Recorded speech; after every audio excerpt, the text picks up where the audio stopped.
नमस्कार सगळ्यांना.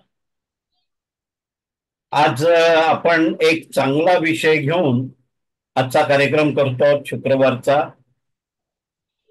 विकास पाटील विषय आहे आजचा, रामायण, परिचित व अपरिचित. तर प्रत्येक आपल्या कार्यक्रमाची सुरुवात आपण शंखनादाने करतो. तर मी विजय डेंगे यांना विनंती करतो, विजयजी आपण शंखनाद करावा. ओम पांचजन्याय विद्महे पावमानाय धीमहि तन्नो शंख प्रचोदयात्।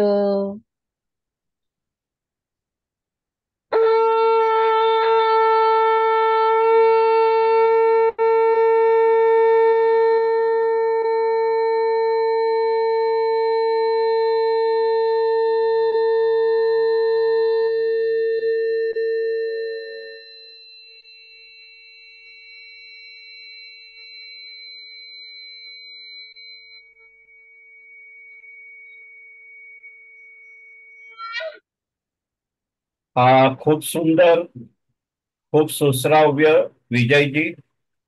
उत्तम प्रकारे शंखनादाने कार्यक्रमाची सुरुवात होत आहे. नमस्कार. बरं, विकास पाटील यांची डिजिटल माध्यमातून ओळख करून देणार आहे मी. आपण आधी त्या ओळखीकडे जाऊया.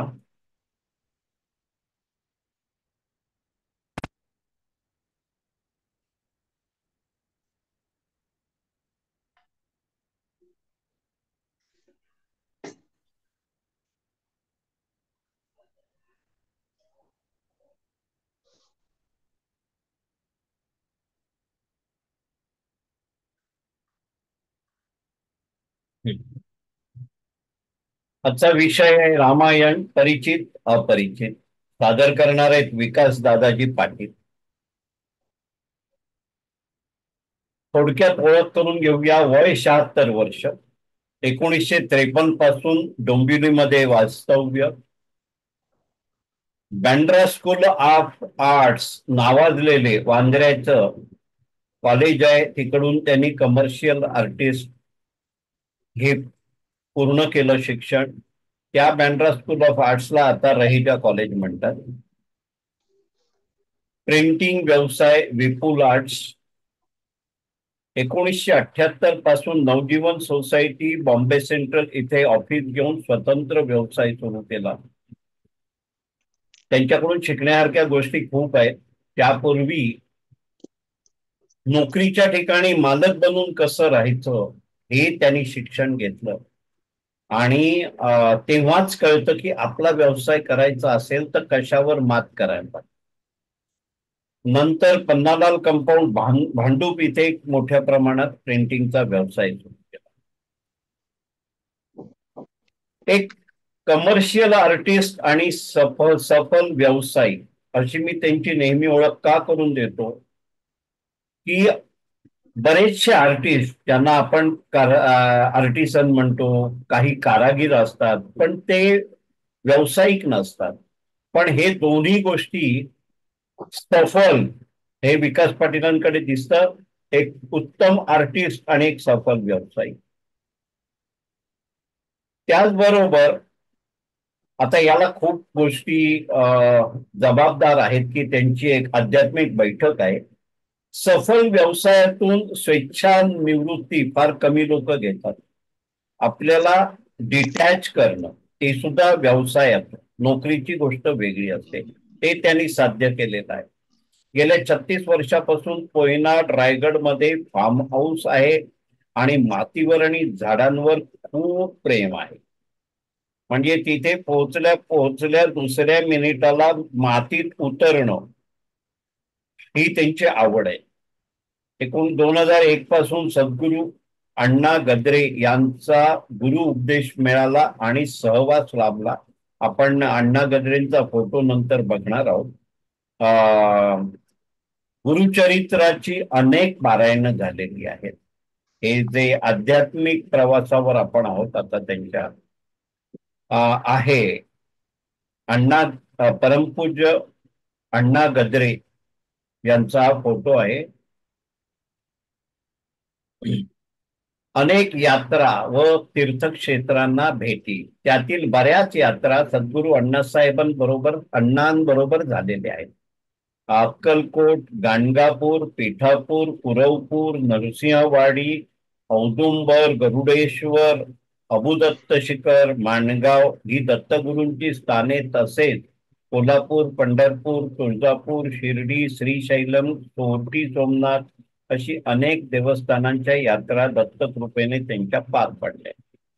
सद्गुरू अण्णा गद्रे यांच्या आशीर्वादाने अनेक कठीण यात्रा, जसे गिरनार आहे, नर्मदा परिक्रमा आहे, वैष्णो देवी आहे, चारधाम आहे, कैलास मानस सरोवर यात्रा आहे, या पार पडलेल्या आहेत.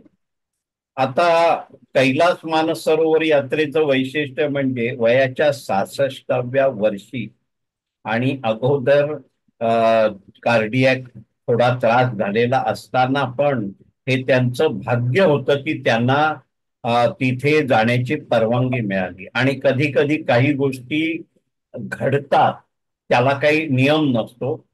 आणि ही 3 दिवसाची खडतर यात्रा कल्याण मानस सरोवराची त्यांनी पायी केलेली आहे. हा त्यांचा कैलास परिक्रमा करतानाचा फोटो आहे. मानस सरोवर इथे स्नान करतानाचा फोटो आहे. प्रकाशनांमध्ये येऊया. श्री गुरु प्रकाशन या नावाने त्यांची आध्यात्मिक प्रकाशनं खूप आहेत.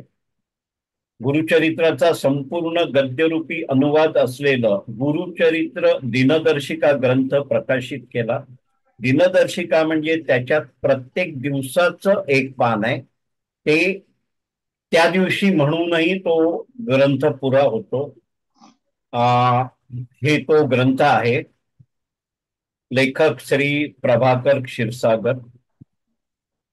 अनेक धार्मिक पुस्तकांची प्रकाशने केली, छापील पुस्तकांचे पुन्हा पुन्हा प्रकाशन केले. श्री गुरुचरित्र दिनदर्शिका ग्रंथ जो आता आपण बघितला, इथे 16,000 प्रती लिहिल्या आहेत, पण त्याच्यानंतर त्याच्यात वाढ झालेली आहे. आणि ह्या प्रती त्यांच्या ऑफिसने, त्यांच्या ऑफिस स्टाफने जास्तीत जास्त प्रमाणात प्रत्येकाला कुरिअरने पाठवून हे काम पूर्ण केलंय. म्हणजे ह्या प्रती प्रत्येकाला मिळण्यामध्ये पण त्यांची तपश्चर्या आहे. नंतर आहे पुस्तक गिरनार श्री दत्तात्रेयांचं अक्षय निवासस्थान. हे लेखक आहे हरी नामदेव दहातोंडे. श्रीकृष्ण लीलामृत लेखिका शैला पेटकर. श्री गुरु लेखक परमपूज्य सद्गुरू अण्णा गद्रेंची भजनं आहे त्याच्यात. लेखिका सौ सिंधू सुरेशचंद्र गुप्ते, मी आणि माझ्या जाऊबाई हे पुस्तक आहे. दत्तात्रेय कल्प परमपूज्य दामोदरानंद सरस्वती स्वामी लेखक आहेत. ज्ञानबोध ओळख सद्गुरू अण्णा महाराज शिष्य मंडळी यांनी केलेलं हे पुस्तक आहे. बापूंचे साई लेखक बापूसाहेब निरखे. मला आठवतंय की बापूसाहेब निरखेंची माझी जवळून भेट झाली होती. हे का म्हणतो मी, हा जो पुस्तकावरचा फोटो आहे तो त्यांनी स्वतः काढलेला आहे. आणि त्या काळात साईबाबांना रुमाली बाबा म्हणायचे. आणि बापूसाहेब निरखे बरेच अनेक वर्ष शिर्डीला साईबाबा असताना पण लोकांना स्थळ दर्शनासाठी घेऊन जायचे.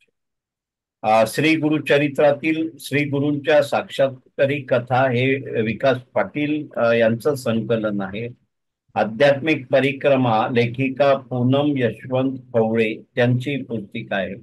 कैलास मानस सरोवर यात्रा मगाशी जे आपण फोटो बघितलं त्याचा हा वर्णन आहे. म्हणजे कोणालाही जर परिक्रमा करायची असेल तर कमी पानांमध्ये त्याचं पानं म्हणजे वाचण्यासाठी ग्रंथ नसताना एक छोटी पुस्तिका रूपाने हे एक पुस्तक आपल्या समोर आहे.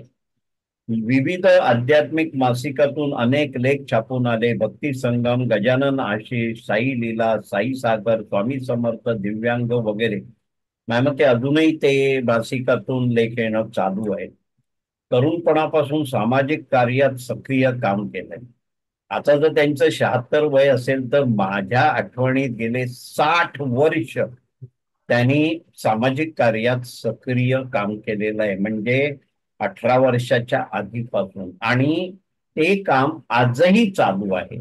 आणि आजही आपल्याला त्यांची तळमळ दिसते की मला एक आजारपणाचं निमित्त झालं, पण ते आपल्या मीनाताई किंवा सुप्रियाताई आपण सगळे आहातच, पण तिकडे एक सपोर्ट व्हावा म्हणून ते ह्या 6 महिन्यामध्ये बरेचदा खारघरवरून येऊन त्यांनी ती आपल्याला सेवा दिलेली आहे. त्याला आपण सामाजिक बांधिलकी म्हणतो. छंद, आवड, कविता, लेखन, चित्रकला, गायन, बागकाम, प्रवास आणि फोटोग्राफी. व्यक्ती एक, रूप अनेक, हा एक महत्वाचा आहे मुद्दा. कुटुंब प्रमुख आहेत, कलाकार पण आहेत, व्यावसायिक आहेत, आध्यात्मिक प्रकाशने आहेत, आध्यात्मिक बैठक आहेत आणि सामाजिक कार्यकर्ते आहेत. विकास पाटील वयाच्या अमृत महोत्सवी साजरा झाला होता, तेव्हा विकास पाटील आणि वीणाताई पाटील हा एक आगळा वेगळा लग्नाचा सुवर्ण महोत्सव साजरा झाला. तो त्यांनी आपल्या कुलदेवतेला जाऊन तिथे पूजा करून तो साजरा केला. एक आपल्यासाठी आदर्श पण आहे. दुबईमध्ये विकास पाटील आणि वीणाताई पाटील, आपल्याकडे त्यांचे अनेक कार्यक्रम झालेत. कैलास मानस सरोवर यात्रा झालेला आहे, मंत्र विज्ञान आणि प्रार्थना झालेला आहे, प्रकाशाच्या वाटेवर आध्यात्मिक प्रवास हे झालेला आहे, सफर दूरदर्शी दुबईची झालेला आहे, ती त्रिस्थळी यात्रा हे झालेलं आहे. तर आपण आजच्या विषयाकडे वळतो. रामायण परिचित अपरिचित सादरीकरण करणार आहेत विकास दादाजी पाटील. तर विकास जी तुमची ही ओळख करून दिलेली आहे आणि आता आम्हाला तुमच्याकडून हा विषय ऐकायला आवडेल. तर तुम्ही तो विषय सुरू करू शकता. विकासजी करा सुरुवात. नमस्कार. नमस्कार.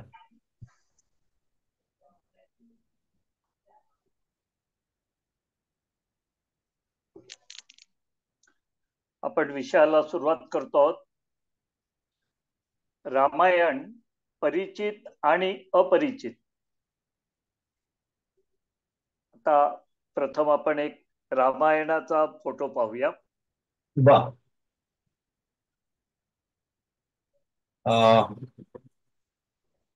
अण्णा गजरेंना नमस्कार करून कार्यक्रमाला सुरुवात करूया. हो, अण्णांना नमस्कार. मगाशी फोटो आलाच होता, पुन्हा एकदा. हा रामायणाचा फोटो आहे. राम, लक्ष्मण, सीतामाई आणि हनुमंता. इथून पुढचे फोटो आता बघायचे का नंतर बघायचे? नाही नाही, नंतर मी सांगेन तेव्हा. बरं, ठीक. करा सुरुवात. आता मी सुरुवात करतोय. नमस्कार. नमस्कार. अवघ रामायण श्रीराम, लक्ष्मण, भरत आणि सीता यांच्या विविध कथांनी व्यापलेला असताना कधी कधी एक प्रश्न विचारला जातो की रामाला बहीण होती का? होय, कौसल्या मातेला पहिली मुलगी होती. तिचं नाव होतं शांता. कौसल्या मातेची बहीण वर्षिणी ही अंगदेशचा राजा रोमपाल याची पत्नी. नरेश रोमपाल आणि राणी वर्षिणीला अनेक वर्ष अपत्य नव्हतं.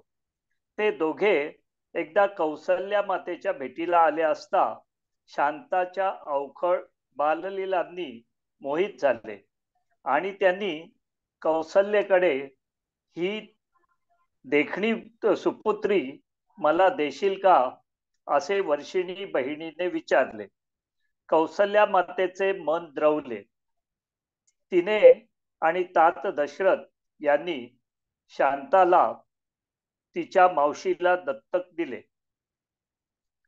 अंगदेश नरेशांनी शांताला प्रेमाने वाढवले. वेद, विद्या, शिल्पकलेत निपुण केले. नंतर एकदा अंगदेशात दुष्काळ पडला. अस्वस्थ झालेले नरेश रोमपाल शृंग ऋषी यांच्याकडे गेले. ऋषीवर्यांनी सांगितलेल्या उपायाने अंगदेशची भूमी पुन्हा बहरली. प्रसन्न होऊन राजा रोमपाल आणि माता वर्षिणीने आपली कन्या शांता हिचा विवाह शृंग ऋषींबरोबर लावून दिला. कालांतराने रघुकुलाचे कुलगुरू वसिष्ठ ऋषी यांच्या आज्ञेने राजा दशरथ यांनी पुत्रप्राप्तीसाठी पुत्रकामेष्टी यज्ञ करण्याचे ठरवले. हा यज्ञ कुलगुरूंच्या सांगण्यावरून दामाद शृंग ऋषी व त्यांची पत्नी शांता यांच्याकडून करून घेण्याचे ठरले. यज्ञपूर्तीच्या वेळी त्यातून निर्माण झालेल्या यज्ञपुरुषाने दिलेल्या पायस प्रसादाने तीनही राण्या गर्भवती राहिल्या. दशरथ राजाने या पायस प्रसादापैकी अर्धा भाग राणी कौसल्याला दिला. उरलेल्यापैकी अर्धा भाग राणी सुमित्रेला दिला. आता उरलेल्यापैकी अर्धा भाग म्हणजे 1/8 भाग राणी कैकेयीला दिला. पण सुमित्रेने आपला प्रसाद कैकेयीला प्रसाद देईपर्यंत ग्रहण केला नव्हता. कैकेयीने प्रसाद ग्रहण केल्यानंतर उरलेला 1/8 भाग पण राजा दशरथाने राणी सुमित्रेला दिला. तेव्हा सुमित्रेने सर्व प्रसाद ग्रहण केला. तीनही राण्या गर्भवती राहिल्या. पुत्रकामेष्टी यज्ञानंतर योग्य कालावधीनंतर चैत्र शुद्ध नवमीला दुपारी 12 वाजता कौसल्या मातेपोटी श्रीरामांचा जन्म झाला. तर दुसऱ्या दिवशी पहाटे 4 वाजता कैकेयी मातेपोटी भरताचा जन्म झाला आणि सकाळी 11:30 सुमित्रा मातेपोटी लक्ष्मण व शत्रुघ्न या जुळ्या भावांचा जन्म झाला. 2 प्रसाद दिले होते ना कौसल्याला हिला सुमित्रेला, त्यामुळे तिला जुळे मुलं झाले लक्ष्मण आणि शत्रुघ्न. श्रीरामांची बहीण शांता म्हणते, अशी रघुकुलाची गाथा आहे, त्यात माझे संपूर्ण अस्तित्व लुप्त झाले असले तरी माझ्याही रोमारोमात राम आहे. फारशी चर्चा झाली नसली तरी मी शांता आणि पती शृंग ऋषी यांना या 4 राजकुमारांच्या जन्माचे श्रेय मिळाले आहे. शांतादेवी आणि शृंग ऋषी यांचे मंदिर कुलूपासून 50 किलोमीटरवर आहे. इथे अनेक भाविक श्रद्धेने जातात. आता पुढे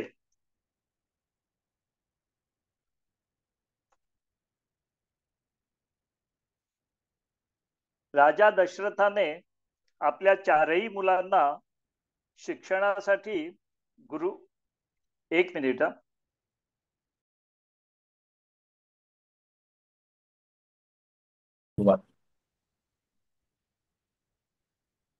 करा सुरुवात. राजा दशरथाने आपल्या 4ही मुलांना शिक्षणासाठी गुरुगृही महर्षी वशिष्ठांच्या आश्रमात पाठवले. फोटो महर्षी वशिष्ठ ऋषींचा आश्रम.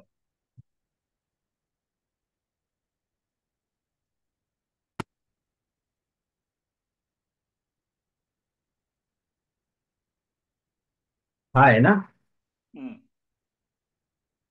बरोबर आहे. हो हो, हा महर्षी वशिष्ठ ऋषींच्या आश्रमात पाठवले. पुढे राम लक्ष्मण भरत शत्रुघ्न 4ही मुलांनी आश्रमात राहून सर्वसाधारण शिष्यांप्रमाणे शिक्षण घेतले. शिक्षण पूर्ण करून अयोध्येत परतल्यानंतर एक दिवस विश्वामित्र ऋषींनी राजा दशरथाजवळ येऊन आपली अडचण सांगितली. राक्षस वनात येऊन आमचे आश्रम नष्ट करत आहेत, आम्हाला यज्ञ करू देत नाहीत आणि आमच्या तरुण नवीन ऋषीमुनींना त्रास देत आहेत. तरी कृपा करून आपले पुत्र राम लक्ष्मण यांना आमच्या यज्ञाच्या रक्षणाकरता आमच्या बरोबर पाठवावे. दशरथ राजा पाठवायला तयार नव्हते.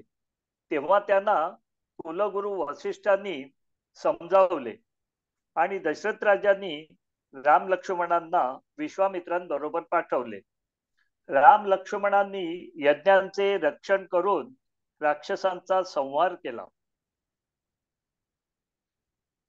त्यानंतर जनक राजाने आपली कन्या सीता हिचे स्वयंवर आयोजित केले होते.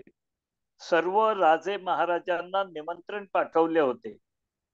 राम लक्ष्मण विश्वामित्रांच्या आश्रमात आहेत हे माहीत असल्यामुळे जनक राजाने सीता स्वयंवराचे निमंत्रण विश्वामित्र ऋषींकडे पाठवले. विश्वामित्र ऋषी राम लक्ष्मणांना घेऊन स्वयंवरासाठी जनकपुरीत पोहोचले. विश्वामित्रांबरोबर राम लक्ष्मण मिथिला नगरीमध्ये जनक राजाने त्यांना उतरण्यासाठी दिलेल्या खास राजभवनात उतरले.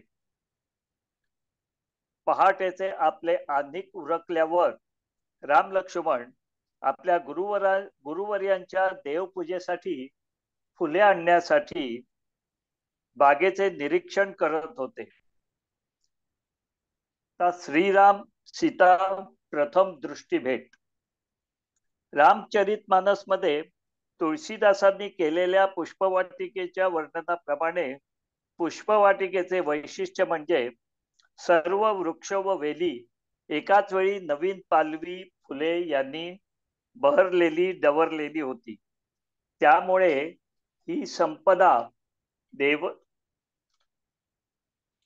ही वनसंपदा देवांच्या कल्पवृक्षांनाही लाजवणारी आहे.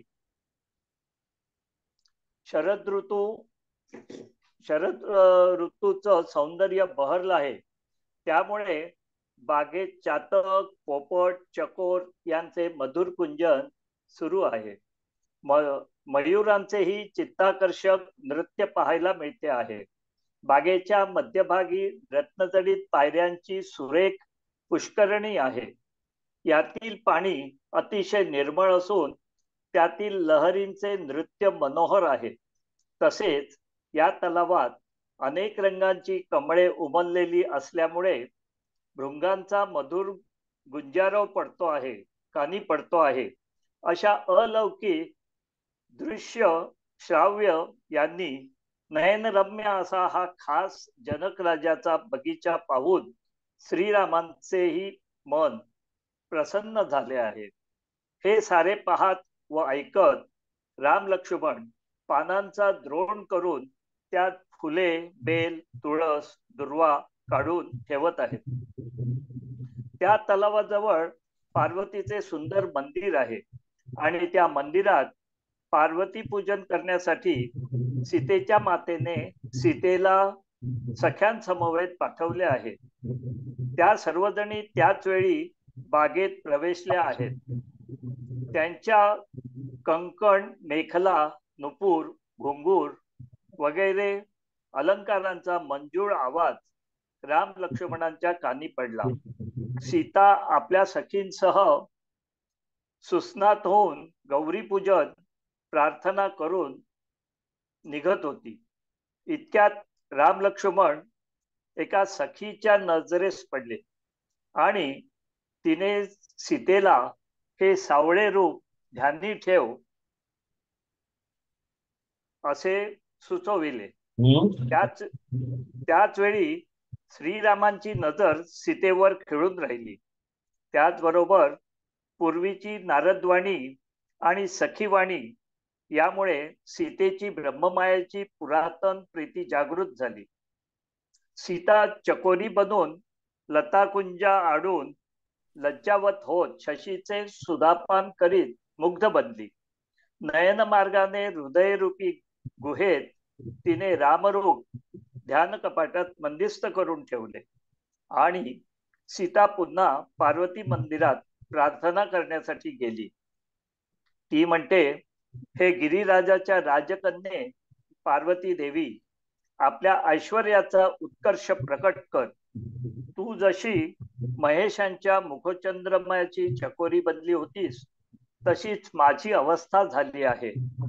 हे त्रिपुरारी प्रिये, तू माझे मनोरथ जाणतेस. असे म्हणून तिने पार्वतीचे पाय धरले. कंकर, किंकिणी, नुपूर यांचा मधुर नाद श्रीरामांच्या कानी पडताच त्यांचे डोळे त्या दिशेकडे वळले आणि सीता मुखचंद्रावर श्रीरामांचे नेत्र चकोर बनून खेळून राहिले. श्रीराम आपल्या मनातच स्वतःशीच सीतेच्या सौंदर्याची स्तुती करू लागले. सौंदर्याला सौंदर्य बहार केलेली अशी ही सीता आहे. लक्ष्मणा, पहा बरं, ही जिथे जाते तिथे फुलबागेत आपल्या स्वप्रभेने तेजाळून अलौकिक प्रकाशाने उजळून टाकते आहे. ती जनक तनया, जिच्यासाठी उद्याचा शिवधनुष्य पण लावलेले स्वयंवर आहे, ती हीच नक्की. कारण मला माझ्या मनाची खात्री आहे की ते स्वप्नातही कधी परस्त्रीकडे आकर्षित होणार नाही. असा सीतेचाच विचार करत रात्रभर चंद्राकडे पाहताना त्यांना चंद्रही सीतेपुढे फिका वाटू लागला. असे वर्णन श्री रामचरित मानस मध्ये महाकवी तुलसीदास यांनी केले आहे. आता त्यांचा विवाहाचा समारंभ मिथिला नगरीमध्ये जनक राजाच्या दरबारात सीता स्वयंवराचा सोहळा आयोजित केला होता. अनेक राजे महाराजे स्वयंवरासाठी ही वरमाला आपल्याच गळ्यात पडावी म्हणून आतुर झाले होते. समोर ठेवलेले शिवधनुष्य उचलून त्याला प्रत्यंचा बांधेल, त्यालाच सीता वरमाला घालेल, हा स्वयंवराचा पण होता. सर्व राजे महाराजे अयशस्वी झाल्यावर ऋषी विश्वामित्र यांची आज्ञा झाल्यावर प्रभू श्रीरामांनी शिवधनुष्य सहज उचलून त्याला प्रत्यंचा बांधत असताना त्याचे 2 तुकडे झाले. फोटो सीता स्वयंवर धनुष्य. बऱ्याचशा गोष्टी आपल्याला माहित असलेल्या आहेत, पण नसलेल्याही बऱ्याच येणार आहेत. ठीक आहे. धनुष्याचे 2 तुकडे झाले. श्रीरामांनी त्याला प्रत्यंचा बांधली, पण जिंकल्यामुळे सीतेने श्रीरामांना वरमाला घातली. ही कथा आपणा सर्वांना माहीतच आहे.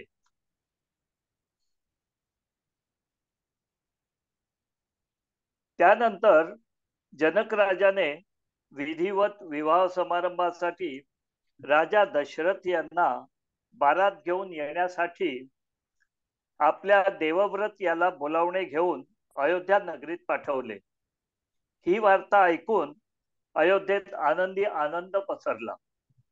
दशरथ राजा, भरत, शत्रुघ्न, काही मंत्री आणि कुलगुरू वसिष्ठ ऋषी यांच्यासह मिथिला नगरीत पोहोचले. जनक राजाने राजा दशरथ आणि बारातीचे यथोचित स्वागत केले. वसिष्ठ ऋषींनी रघुकुल वंशाची सर्व माहिती दिली आणि प्रस्ताव मांडला की जनक राजाची कन्या सीता हिचा विवाह श्रीराम बरोबर होईलच, परंतु त्याचबरोबर जनक राजांची दुसरी कन्या उर्मिला हिचा विवाह लक्ष्मणाबरोबर व्हावा. राम लक्ष्मणांबरोबर विश्वामित्र ऋषीही होते. त्यांनी वशिष्ठ ऋषींच्या अनुमतीने आणखीन एक प्रस्ताव मांडला की जनक राजाचे बंधू राजा कुशध्वज यांच्या 2 मुली मांडवी आणि श्रुतकीर्ती यांचा विवाह भरत आणि शत्रुघ्न यांच्या बरोबर व्हावा. जनक राजा आणि दशरथ राजांनाही हा प्रस्ताव मंजूर होता. त्यांनी हा प्रस्ताव मंजूर करून राम सीता, लक्ष्मण उर्मिला, भरत मांडवी आणि शत्रुघ्न श्रुतकीर्ती यांचे विवाह करण्याचे ठरले. श्रीरामांच्या विवाहाबरोबरच लक्ष्मण, भरत आणि शत्रुघ्न यांचेही विवाह निश्चित झाल्याचा खलिता राजा दशरथ राजाने लगेच अयोध्येत पाठवला. माता कौसल्या, सुमित्रा आणि कैकेयी अतिशय आनंदित झाल्या. लगेचच 2 दिवसांनी चांगला मुहूर्त पाहून मार्गशीर्ष शुक्ल पंचमी या दिवशी 4ही विवाह धूमधडाक्यात पार पडले. त्यामुळे मार्गशीर्ष शुक्ल पंचमीला विवाह पंचमी असे नाव पडले. परंतु आश्चर्याची गोष्ट म्हणजे या 4ही राजपुत्रांच्या लग्नाला त्यांच्या माता उपस्थित नव्हत्या. अशा रीतीने 4ही भावांचा विवाह 4ही बहिणींबरोबर एकाच दिवशी, एकाच वेळी, एकाच मंडपात पार पडला. त्यावेळी प्रभू रामचंद्रांचे वय 27 होते, तर सीतेचे वय 18 वर्षे होते. लग्न समारंभानंतर काही दिवस जनक राजाचा पाहुणचार घेतल्यावर दशरथ राजा 4ही पुत्र, सुना आणि सर्व लवाजम्यासह वरात घेऊन अयोध्येत परतले. सर्वत्र आनंद उत्साह होता. प्रभू रामचंद्रांना आता सिंहासनावर बसवून राज्याभिषेक करायचे दशरथ राजांनी नक्की केले होते. तोच दासी मंथरेने कैकेयीचे मन कलुषित करून कैकेयीचा पुत्र भरत याला राज्याभिषेक व्हावा आणि श्रीरामाला 14 वर्षे वनवासात पाठवावे हे पूर्वी कबूल केलेले 2 वर कैकेयीने राजा दशरथ याच्याकडे मागावेत असे मंथरेने सुचवले. त्याप्रमाणे सर्व रामायण घडले हे सर्वश्रुतच आहे. श्रीरामाला जेव्हा दशरथ राजाने 14 वर्षे वनवासास जाण्यास सांगितले तेव्हा संपूर्ण राज्य शोकसागरात बुडून गेले.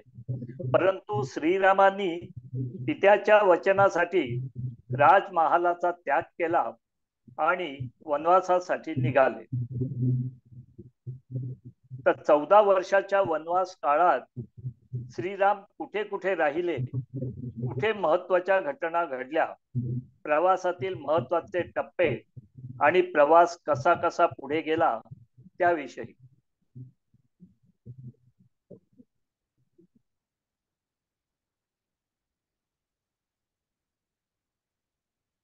श्रीरामांनी अयोध्येपासून वनवासाचा प्रवास सुरू केला. त्यांनी पहिली रात्र अयोध्येपासून 20 किलोमीटरवर तामसा नदीकाठी मुक्काम केला. सोबत आलेले अयोध्येतील नागरिक पुढे येऊ नयेत म्हणून त्यांना इथे झोपेत सोडून ते पुढे निघून गेले. शृंगवेरपूर हे ठिकाण अयोध्येपासून 120 किलोमीटरवर आहे. सध्या त्याला सिंगारोर म्हणतात. इथून श्रीरामांनी सारथी सुमंताला अयोध्येत परत पाठवले. प्रयागराज शृंगवेर पासून 30 किलोमीटरवर प्रयागराज मध्ये गंगा यमुनेच्या संगमावर मुनी भारद्वाज यांच्या आश्रमात श्रीराम राहिले. त्यांनी भारद्वाजेश्वर शिवलिंगाची पूजा केली. प्रयागराज येथूनच संगमाजवळ निषाद याच्या नावेत बसून श्रीरामांनी यमुना नदी पार केली. सर फोटो संगम.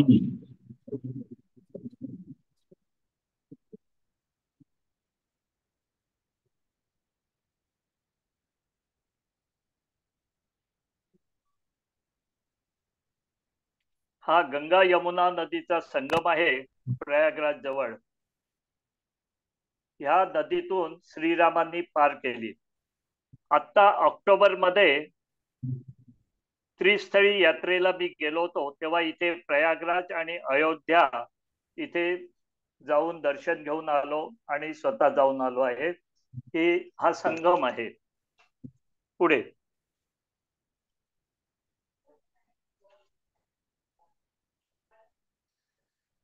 दंडकारण्य. दंडकारण्य प्रदेश हा मध्य प्रदेश, चित्रकूट आणि महाराष्ट्र पर्यंत पसरलेला आहे.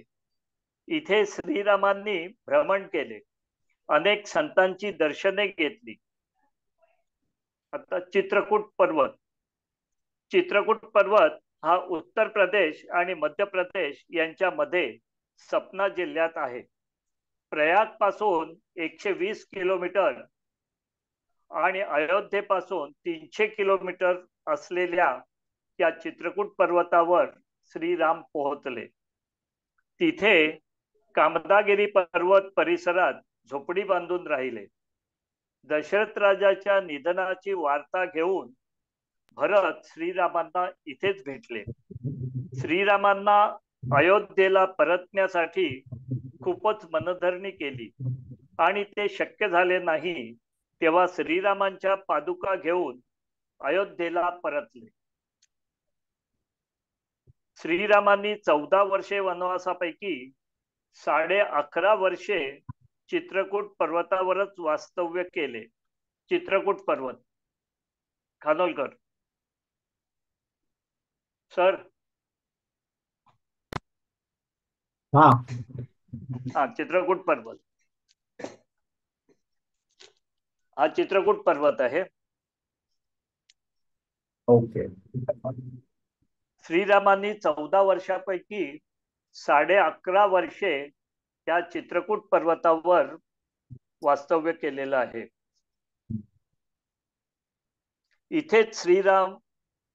इथेच श्रीरामांनी वाल्मिकी ऋषी आश्रमला भेट दिली. इथे अत्रि मुनींचा मठात अत्रि मुनी आणि अनसुया माता यांची भेट घेतली. इथे आता रामघाट, लक्ष्मण पहाडी, सीताकुंड, सीता रसोई, स्फटिक शिला, अनसुया मंदिर ही स्थाने निर्माण झालेली आहेत चित्रकूट पर्वतावर. माझी चित्रकूट पर्वतावर जाण्याची खूप इच्छा आहे. पुढे रामघाट. हे तुळशीदासजींचे जन्मस्थान आहे. फोटो रामघाट.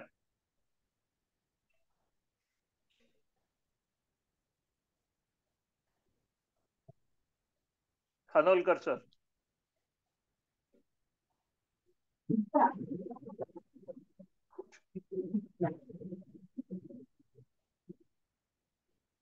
रामघाट हे तुळशीदास. हा आता सगळे फोटो लाईनीने आहेत. येस.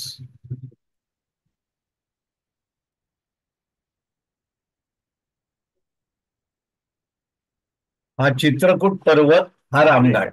हा रामघाट हे तुळशीदासजींचे जन्मस्थान आहे.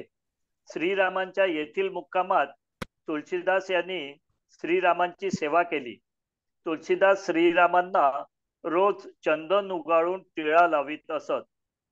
पुढचा फोटो सीता रसोई.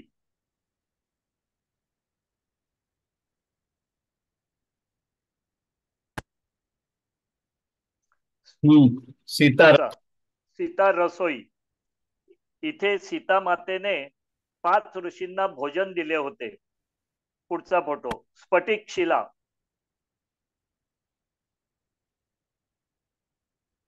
ह्या शिळेवर प्रभू रामचंद्र व सीता मातेची चरण पावले उमटलेली आहेत. हा स्फटिक शिला. हा तिकडचं चित्रकूट पर्वतावरच ठिकाण आहे. पुढे अनसुया मंदिर. अनसुया मंदिर. इथेच अनुसूयेची सत्व परीक्षा घेण्यासाठी ब्रह्मा, विष्णू, महेश आले होते. ही आता बिल्डिंग झालेली आहे अनुसूया मंदिर, अत्रि ऋषींचा आश्रम. पुढचा फोटो पंचवटी. हा पंचवटीचे आजचा फोटो खूप प्रचंड नवीन नवीन इमारतींचे आहेत.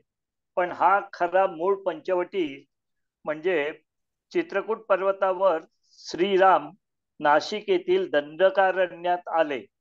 गोदावरी नदीच्या काठावर पंचवटी इथे झोपडी बांधून राहिले. इथे वड, पिंपळ, आवळा, बेल आणि अशोक या 5 झाडांच्या मध्ये झोपडी बांधून राहिले. म्हणून या स्थानाला पंचवटी हे नाव पडले. ठीक आहे. भरताने दिलेल्या दशरथ राजांच्या अस्थींचे विसर्जन गोदावरी नदीत करून पिंडदान व क्रियाकर्म केले.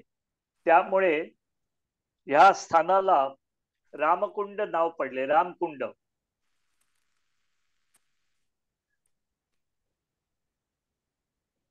पुढचा फोटो. एक रामकुंड. हे रामकुंड.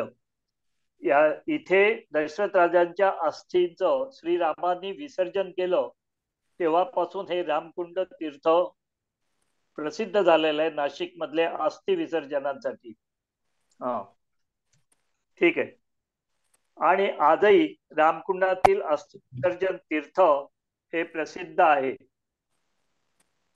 ह्याच पंचवटीमधून रावणाने सीतेचे हरण केले. रावणाने सीतेला पळवून नेताना त्याला विरोध करणाऱ्या जटायूचे पंख रावणाने इथेच छाटले. त्याच जटायूने सीतेला रावणाने पळवून दक्षिणेकडे नेले हे श्रीरामांना सांगितले. शूर्पणखेचे नाक कान लक्ष्मणाने इथेच छाटले. हरिणाचे रूप घेऊन येणाऱ्या मरीच राक्षसाचा वध नाशिक पासून 50 किलोमीटरच्या परिसरात घडला. हनुमान व श्रीराम भेट नंतर झाली असली तरी नाशिक पासून 25 किलोमीटरवर असलेल्या अंजनेरी पर्वतावर हनुमानाचा जन्म झाला. किष्किंधा. कर्नाटकातील हंपी शहराच्या आसपासचा परिसर आणि तुंगभद्रा नदी काठावरील प्रदेश किष्किंधा राज्यात येतो. इथे बोरींचे जंगल असून वानरांचे राज्य आहे. इथेच पंपा सरोवर असून इथे शबरीचा आश्रम आहे. शबरीची उष्टी बोरे ही कथा याच आश्रमातली आहे. इथेच हनुमानाने श्रीरामांची भेट घेतली. इथे हनुमानाची वानर सेना तयार झाली. सुग्रीवाने बलीचा वध इथेच केला. किष्किंधा हे त्याची माहिती झाली. आता रामेश्वर फोटो.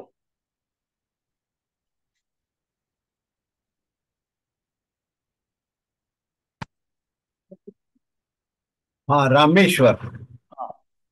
तामिळनाडूच्या रामनाथपुरम जिल्ह्यात नळ आणि नील यांच्या नेतृत्वाखाली वानर सेनेच्या मदतीने लंकेत जाण्यासाठी सेतू बांधण्यात आला. याचे नाव रामसेतू होय. हा जगातील पहिला समुद्रावरील सेतू ठरला.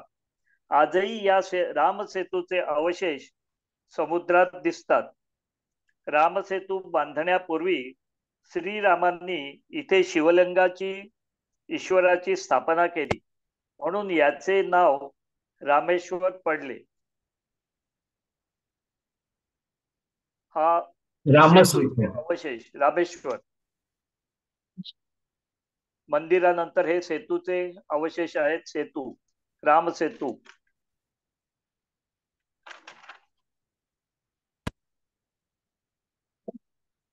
लंका. इथे रावणाबरोबर श्रीरामांचे युद्ध झाले आणि श्रीरामांनी रावणाचा वध केला. वध करून सीतामाईला मुक्त करून परत आणले. नंदीग्राम. श्रीराम लंकेहून पुष्पक विमानाने अयोध्येजवळील नंदीग्राम येथे सीतामाई लक्ष्मण सह पोहोचले. तिथून अयोध्येत पोहोचले तेव्हा सर्वजण त्यांना पाहण्यासाठी भेटीसाठी उत्सुक होते. सर्व अयोध्या नगरी रस्त्यावर दुतर्फा उभी होती. प्रभू रामचंद्र प्रजेचे अभिवादन स्वीकारत होते आणि अयोध्येमध्ये आनंदोत्सव साजरा होत होता. अशा प्रकारे हे प्रभू राम याच्यामध्ये पुन्हा अयोध्येमध्ये येऊन पोहोचलेले आहेत. आता पुढच्या काही गोष्टी आहेत.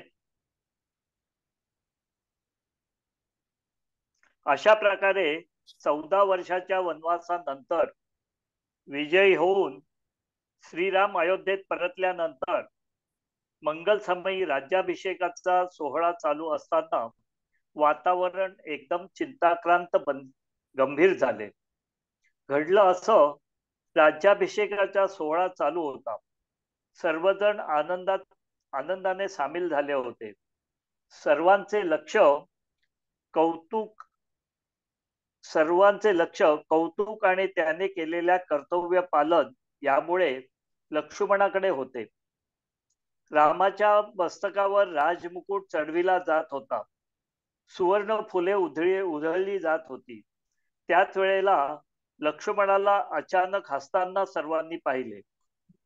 राजपुरोहितांना वाटले लक्ष्मण आपल्याला हसतोय, कारण 14 वर्षापूर्वी त्यांनीच काढलेल्या मुहूर्तावर राज्याभिषेक होण्याऐवजी श्रीरामाला वनवासाला जावे लागले होते. कैकेयीला वाटले कसा नाकावर टिचून राम राजा झाला की नाही असं आपल्याला खिजवून लक्ष्मण हसतो आहे.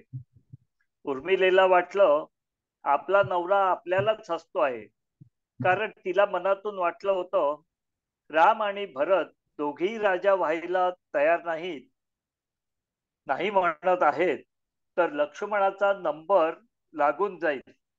आणि हे तिने आदल्याच दिवशी त्याला सांगितलं होतं. लक्ष्मणाच्या हसण्याने अशी गोंधळलेली परिस्थिती निर्माण झाली आहे हे श्रीरामाच्या लक्षात आले. म्हणून तो लक्ष्मणाला म्हणाला, अरे लक्ष्मणा, तू जो अचानक हसतो आहेस त्यामुळे सर्व सोहळ्यात गोंधळ निर्माण होऊन सर्वजण बुचकळ्यात पडले आहेत. तरी तू का हसतो आहेस ते सर्वांना सांगून टाक. लक्ष्मण हसत म्हणाला, आपण वनवासात जाण्यापूर्वी मी निद्रा देवतेला प्रसन्न करून घेतले होते. तिने दिलेल्या वरामुळे 14 वर्षे सतत जागा राहून मी आपले रक्षण करण्याचे कर्तव्य पार पाडले. काही वेळापूर्वी तीच निद्रा देवता माझ्या समोर प्रकट झाली आणि तिने दिलेला वर परत घेतल्याचे सांगितले. म्हणून मी समाधानाने हसतो आहे, कारण आता 14 वर्षानंतर मी आजपासून शांत झोपू शकेन. आणि लक्ष्मण परत हसला. सर्वजणांच्या शंका दूर झाल्या. सर्वजण लक्ष्मणाच्या हसण्यात सामील झाले आणि राज्याभिषेकाचा सोहळा आनंदात पार पडला. शत्रुघ्न. रामायण ऐकताना शत्रुघ्नच्या निस्सीम कार्याकडे आपले लक्ष वेधणे आवश्यक आहे. राजा दशरथाच्या मृत्यूनंतर राम लक्ष्मण दोघे भाऊ वनवासात आहेत. बंधू भरत नंदीग्रामात आहे. ज्या साम्राज्याला राजा नाही असे राज्य सांभाळायचे आहे.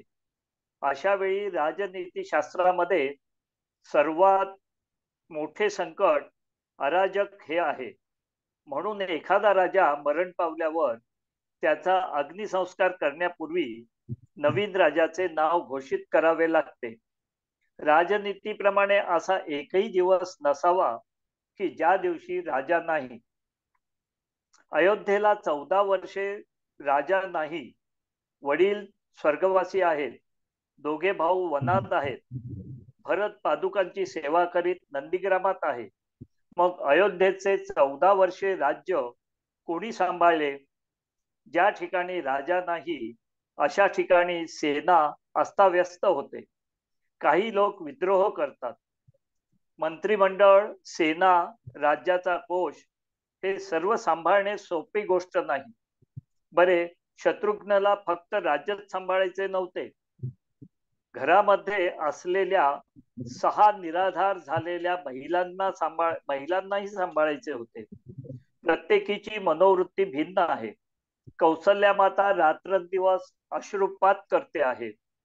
कैकेयी माता अंतःकरणातून दुःखी आहे. भरताने राज्य नाकारल्याने आपल्या कृत्याचा आता तिला पश्चाताप होतो आहे. लक्ष्मणाची पत्नी उर्मिलेच्या नेत्रातील आसवांना उसंत नाही. मांडवीचा पती भरत अयोध्येच्या जवळच नंदीग्रामामध्ये आहे, पण ती तिथे जाऊन पतीला भेटू शकत नाही. शत्रुघ्नची स्वतःची पत्नी श्रुतकीर्ती ही सुद्धा दुःखीच आहे. 14 वर्षे या सर्व महिलांना आणि राज्य सांभाळणे ही साधी गोष्ट नव्हती. शत्रुघ्नचे जीवन यातच अर्पित आहे. सगळे कर्तृत्व या धाकट्या भावाचे आहे. अयोध्येचे संपूर्ण कुटुंब, राज्य आणि सेना त्याने 14 वर्षे सांभाळली.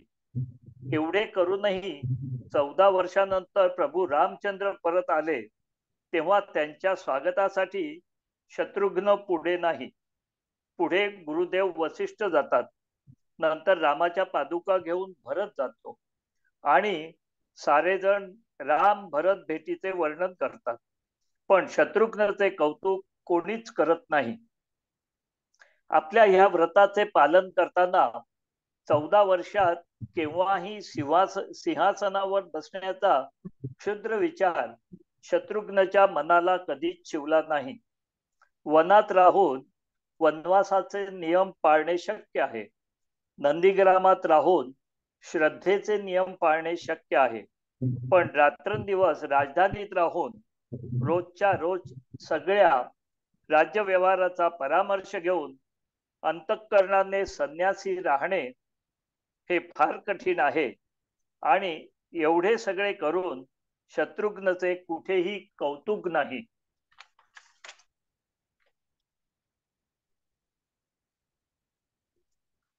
संपूर्ण रामायण हे दास हनुमंताशिवाय पूर्ण होऊ शकत नाही.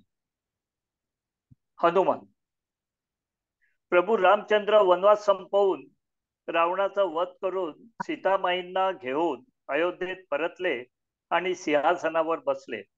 तेव्हा त्यांनी याचकांना दाने दिली. भक्त, सेवक, नोकर, चाकर सर्वांना काहीतरी भेट देऊन खुश केले. त्यावेळी सीतामाईने पाहिले, हनुमंतासारख्या श्रेष्ठ आज्ञाधारक रामसेवक याला मात्र काहीच दिले नाही. म्हणून सीतामाईने आपल्या गळ्यातील मौल्यवान रत्नजडित हार स्वहस्ते हनुमानाच्या गळ्यात घातला आणि त्याचा सन्मान केला. हनुमानाने सीतामाईच्या चरणावर डोके ठेवले आणि झाडावर जाऊन बसला. त्याने एक एक करून सर्व रत्न चावून तुकडे करून पाहिले. त्यात कुठेच राम नव्हता, म्हणून त्याने फेकून दिले. सीतामाई हे सर्व पाहत होत्या. त्यांना वाटलं, या मरकटाला याची काय किंमत. त्यांनी हनुमंताला हाक मारून बोलावले आणि विचारले, हे तू काय केलेस? मी तुला एवढा मौल्यवान हार दिला, तू तो चावून चावून फेकून दिलास. तू स्वतःला राम भक्त, राम सेवक, रामाचा दास म्हणवतोस. तुझ्या हृदयात राम आहे का? हे ऐकून हनुमानाने क्षणाचाही विलंब न लावता आपल्या दोन्ही हाताने कापड फाडावे तशी आपली छाती फाडली आणि म्हणाला, माते बघ तुला काय दिसते. आणि सीतामाई थक्क झाली. खरोखरच त्याच्या छातीत तिला राम, लक्ष्मण, सीता दिसले. हनुमानाने लंका जाळून श्रीराम सीतेला घेऊन अयोध्येत परतल्यावर एकदा अंजनेरी पर्वतावर हनुमान अंजनी मातेबरोबर गोष्टी करत असताना मातेने हनुमानाला विचारले, लक्ष्मणासाठी द्रोणागिरी पर्वत उचलून आणणारा एवढा शक्तिशाली बलवान असताना तू सीतेला अशोकवनातून उचलून आणू शकला असतास ना? मातेला हनुमानाने उत्तर दिले, मला प्रभू श्रीरामांची आज्ञा होती की सीता माता कुठे आहे ते शोधून तिची खुशाली पाहून तिला ओळख म्हणून अंगठी द्यावी. मी आज्ञेचे पालन केले. आज्ञेच्या बाहेर जाऊन कोणतेही कृत्य करणे हे उचित नव्हते. आता आपण शेवटच्या प्रकरणाकडे येत आहोत. श्रीराम अवतार समाप्ती. प्रभू श्री रामचंद्रांचा अश्वमेध यज्ञ संपन्न झाला. त्यानंतर अनेक वर्षे अयोध्या नगरीत रामराज्य होते. परंतु ब्रह्माला भगवान श्रीहरी विष्णूचे पृथ्वीवरील श्रीराम अवताराचे कार्य संपत आले आहे हे जाणवले. त्यानुसार प्रयोजन करून काळ पुरुष म्हणजेच यमास गूढ पुरुष बनवून आणि सोबत दुर्वास ऋषी यांचे प्रयोजन करून अयोध्येत पाठवले. काळ पुरुष साधू वेशात अयोध्येत श्रीरामांच्या दालनात आला आणि श्री रामचंद्रास म्हणाला, हे राजा श्रीरामा, मला तुमच्याशी अत्यंत गुपित आणि गूढ विषयावर चर्चा करायची आहे. ते इथे सर्वांसमक्ष बोलता येणार नाही. त्यामुळे आपण तशी व्यवस्था करावी. तसेच आपल्या दोघांव्यतिरिक्त या चर्चेत त्रयस्थ कोणीही असणार नाही, कोणीही येऊ नये. जर का आपल्या दोघांच्या चर्चेत तिसरा कोणीही आला तर त्याला मृत्यूदंड देण्यात यावा आणि या नियमाचे कठोर पालन व्हावे.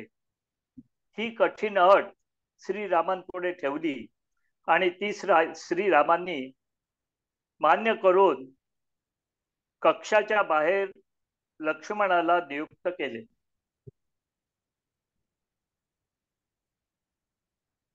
जोवर काळपुरुष आणि श्रीराम यांची चर्चा संपत नाही तोवर कक्षात कोणालाही जाण्याची परवानगी मिळणार नाही, याबाबत लक्ष्मणाला कठोर सूचना दिल्या होत्या. त्याच वेळेस शीघ्रकोपी दुर्वास ऋषींचे तेथे पूर्वनियोजित आगमन झाले आणि ते अकांड तांडव करू लागले.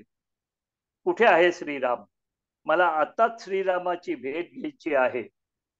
प्रथम लक्ष्मणाने त्यांना अडविण्याचा प्रयत्न केला.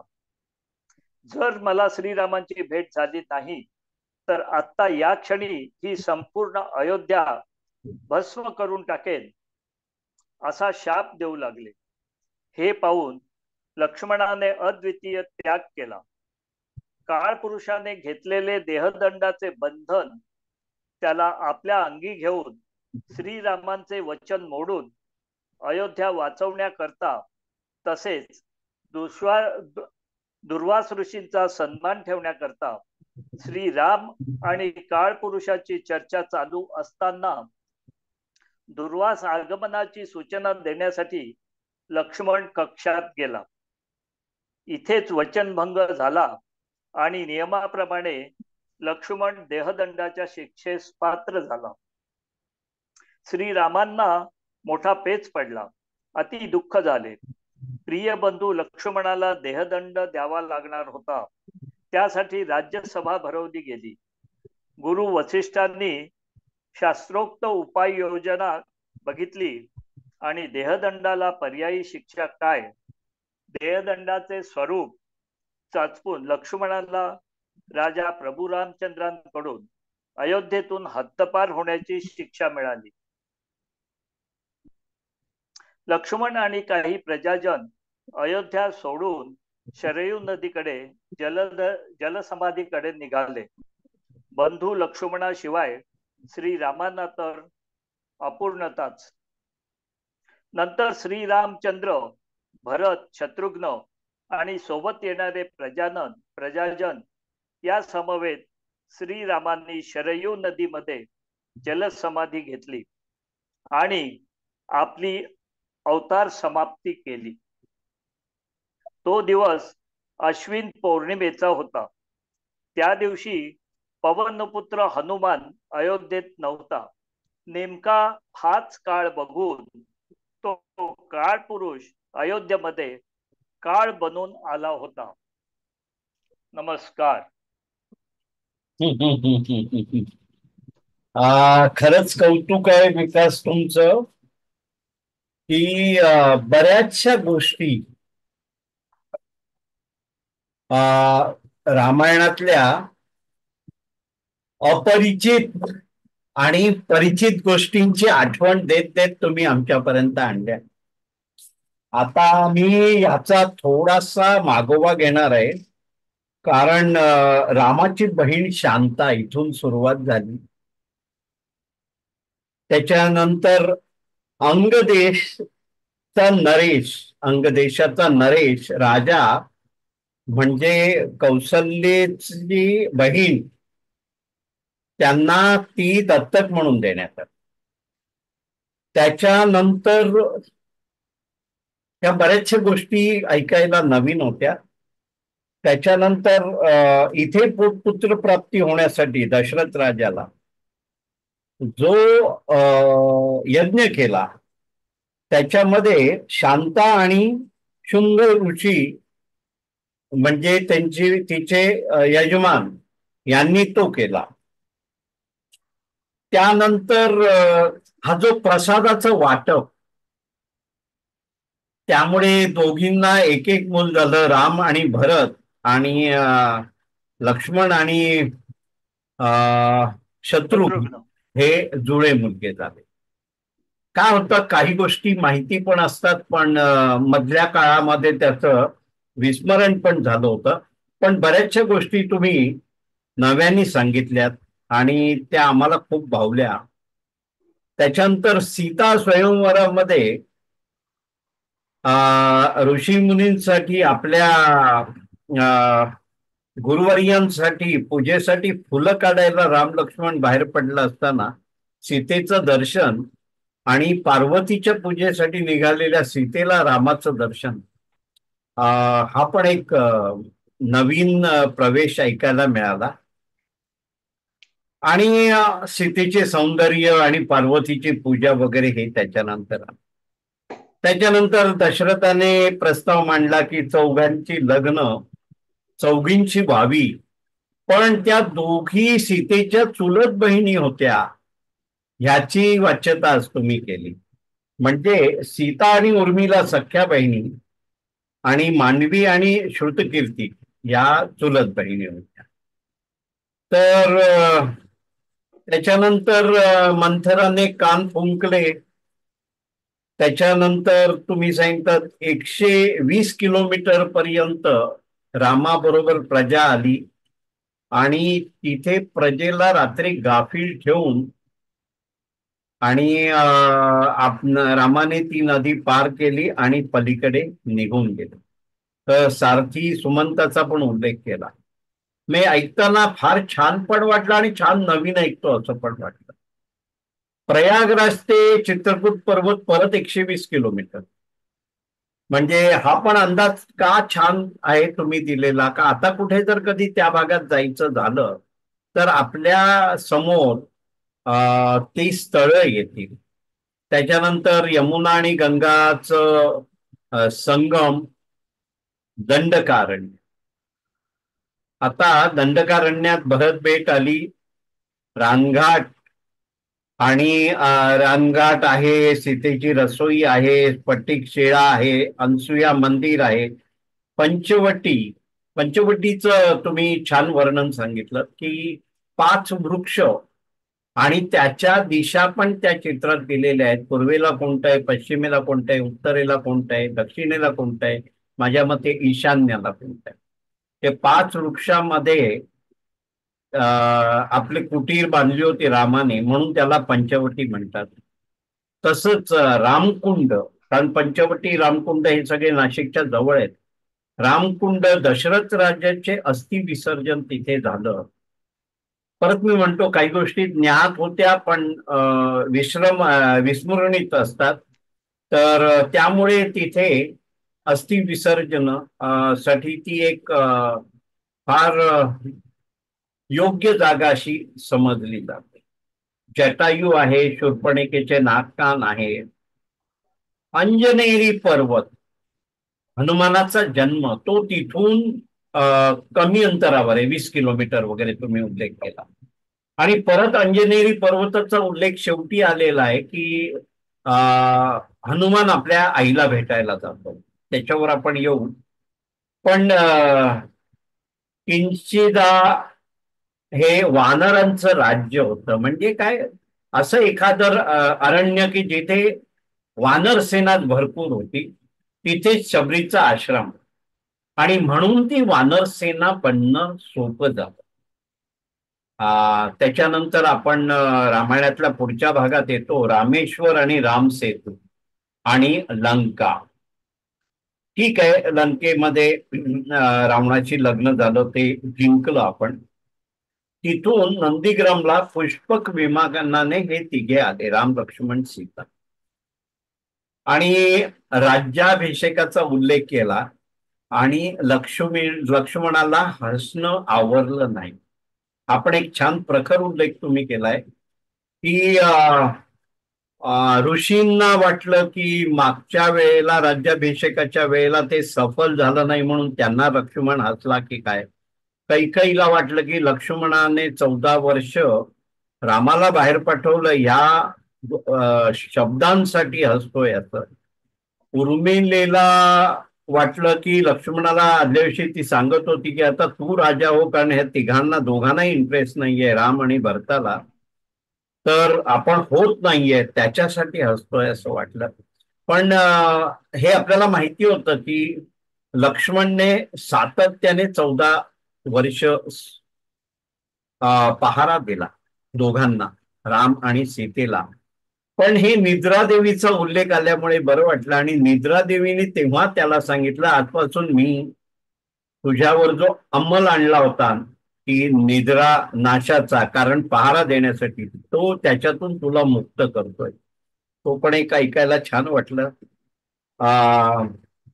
कारण भरत नंदीग्रामला पादुका पूजा करत होता, राम सीता लक्ष्मण अरण्यात होते.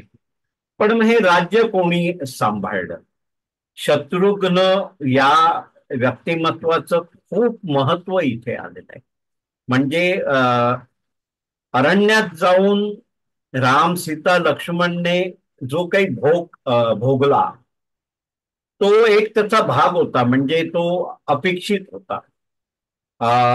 आणि यांनी एक आपल्या तत्वांना धरून म्हणून भरताने पादुकांची पूजा केली. परंतु राजा नसताना, एक दिवस पण राज्य राजाशिवाय असताना, याचा उल्लेख करून सांगितलं की त्या शत्रुघ्न, म्हणजे शत्रुघ्नला तसं विचारात कमी घेतलं जातं रामायणात, पण त्यांनी सगळ्यात कठीण काम केलंय. त्यांनी राज्य सांभाळले, अंतःकरणाने संन्यासी राहिले. कारण काय, सिंहासनाचा विचार नाही केला, आणि घरच्यांना सांभाळलं. 6 स्त्रियांना सांभाळलं, म्हणजे 4 सुनांपैकी 3 आणि 3 आई. तर त्याच्यानंतर आपण म्हणजे खरंच शत्रुघ्न या व्यक्तिमत्वाचं खूप कौतुक वाटलं. हनुमंताकडे आपण आलो. ते काय, रामाने सगळ्यांना दान दिलं, सीतेने त्या हनुमंताला आपला हार दिला, आणि त्यांनी प्रत्येक त्यातला रत्न फोडून बघितलं, त्यात राम काय आहे, आणि छाती फाडून सीतेला दर्शन दिलं. त्याच्यानंतर अंजनेरी पर्वतावर आईशी चर्चा झाली हनुमानाची. आईने प्रश्न एक छान विचारला की तुझ्यात एवढी ताकद आहे की तू लक्ष्मणासाठी अख्खा पर्वत घेऊन आलास, पण मग सीतेला उचलून का नाही आणलं? तर एक छान सांगितलं, एक सेवक म्हटल्यानंतर आपल्याला जो आदेश देतो त्याला काहीतरी पथ्य पाळायची असतात, आणि ती आपल्याला कळतात असं नाही. त्यामुळे सेवकांनी तेवढेच जर पाळलं तर रामाची आज्ञा होती की सीता कुठे आहे ते हुडकून काढायचंय आणि तिला ओळख दे, म्हणजे रामाचा एक हे राजदूत किंवा एक प्रतिनिधी तिथपर्यंत पोहोचलाय हे तिला बरं वाटेल. आणि एक अवतार समाप्ती हा तर विषय छान वाटला, नवीन होता. आणि हे त्या रामायणामध्ये त्याचा उल्लेख झालाय. नाहीतर त्याच्याशिवाय ना नेहमी जे आपल्याला वाटतं की पुढे काय पुढे काय पुढे काय, तो हा पुढे काय इथे थांबतय. छान सांगितलं की काळपुरुष साधूच्या वेशात आला, त्यांच्या बरोबर पूर्वास ऋषी होते. त्या दोघांनी ठरवलं की हे पर्व संपवायचं आहे. पण ती वेळ अशी साधली की हनुमान नाही आहे. आणि अशा वेळेला दुर्वास ऋषीने हैदोस घालून लक्ष्मणाला बळी पाडलं. लक्ष्मणाला देहदंडाची शिक्षा दिली आणि त्या मागोमाग राम लक्ष्मण यांनी त्याच नदीमध्ये, आपल्या अयोध्येच्या जवळ नदीमध्ये आपलं आयुष्य संपवलं, जलसमाधी घेतली आणि हा पर्व इथे थांबवलं. तर खूप खूप छान वाटलं. माझ्याच बरोबर सगळ्यांनाही वाटलेलं आहे की बऱ्याच अपरिचित गोष्टी या रामायणातल्या आम्हाला नव्याने किंवा विस्मृतीत गेलेल्या परत ऐकायला मिळालं. तुम्ही एवढं उत्तम रीतीने अभ्यासपूर्वक सादरीकरण केलेलं आहे. तुमचे खूप खूप आभार. आणि हे आभार मानून आपण आजच्या कार्यक्रमात इथे थांबतो.